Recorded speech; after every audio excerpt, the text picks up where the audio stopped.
All right, everybody, thank you again for joining us for another one of our BFT tech videos. Today, again, we are going over the UL photo beam hookup, specifically for the polarized and range photo beams.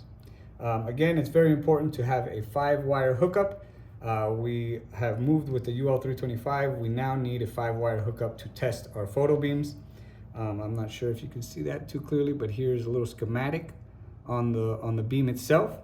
Okay, and very important to wire these correctly. Again, you have to use all 5 cables. Your power goes to your first 2 slots, 1 and 2. It's kind of not really polarity sensitive, so it doesn't really matter. Your number 3 on this is actually your common. Excuse me. Your number 3 is actually your normally closed, right? So I have green there on number 3 for normally closed. Normally open is number 4, as I have the orange there. And then, of course, common, I have the white in your number 5. Now you'd move over, and again, just like the reflective beams, you have to make sure you have your power cables between 50 and 52. Your common would go to 70. Your normally closed goes to 72.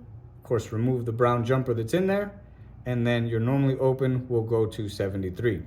Quick little tip: if you are using a battery backup or FO130B, or a solar system, a lot of times you might have to swap the polarity if it isn't working while it's in the DC state. Most of the time you should be okay, but that's just a quick tip for whatever reason. Now let's check if we got this going okay. There it is, and that is how you set up the UL photo beam on polarized or range line of photo beams. Thank you.